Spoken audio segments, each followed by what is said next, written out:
As a filmmaker, what I like to bring to the table is a grounded world. It's a world that feels lived in. And for me, the more you can populate that world with actors who have the skills and can do the specific actions of the characters for real, it's incredibly important.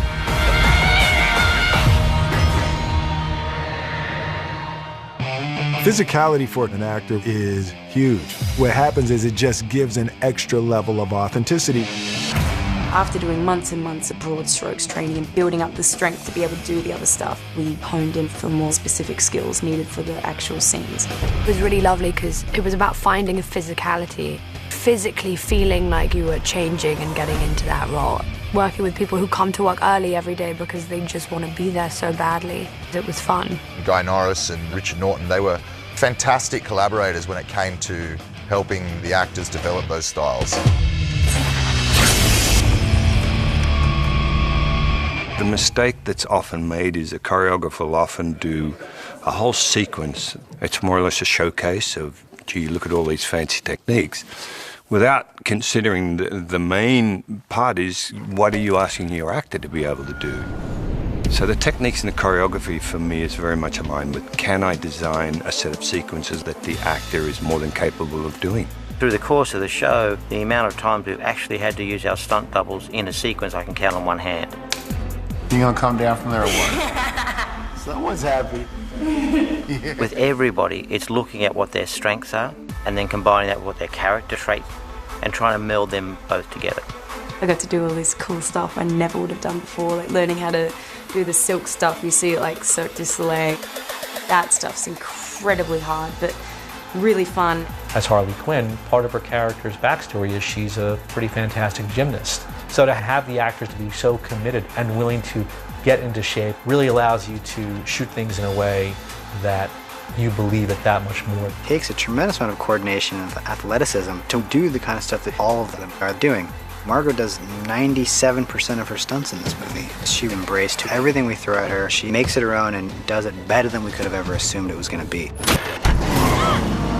I hope you got insurance. For our car crash sequence, one of the keys for us was getting Margot comfortable underwater for a minute or a minute and a half.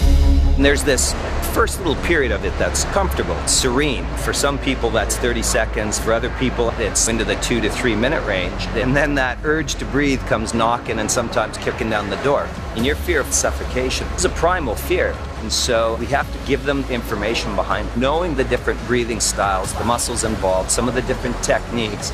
That's when the real work of breath holding begins. I got to hold my breath for 5 minutes. I was very, very pleased with myself. Obviously, Guy, Glenn, and Richard do a tremendous amount of pre-production training and design and maximize what the actors can do to make them look the best when they're doing stunts. It was very important that you were fit.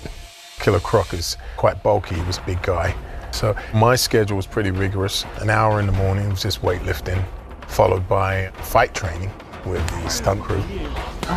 We were really developing techniques for Killer Croc. This is the first time we've seen him.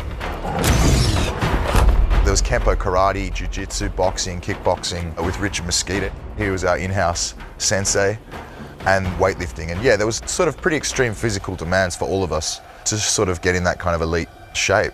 I think the amount of training really helped out. During pre-production, we went through 1 hour of fitness training and then a couple hours of very personal character training.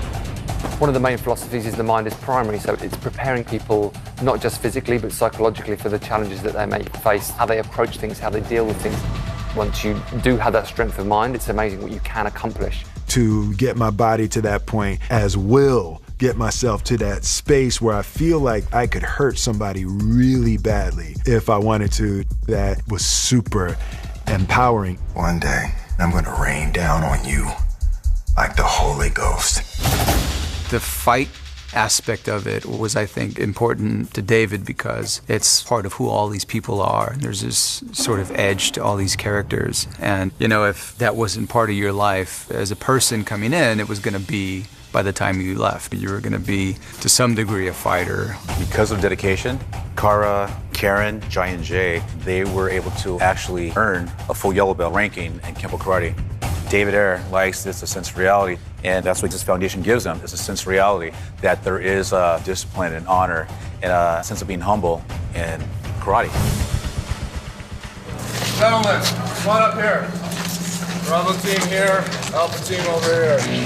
David has a background in the military. He was a submariner when he was a young man, but then he teamed up with a couple of former Navy SEALs guys that weren't just Navy SEALs, they'd gone to another level. And my character, Rick, is very much what they were. David really wanted to give us as close to a first-hand Navy SEAL special operation experience as you can get. We have hostiles up ahead. Light it up!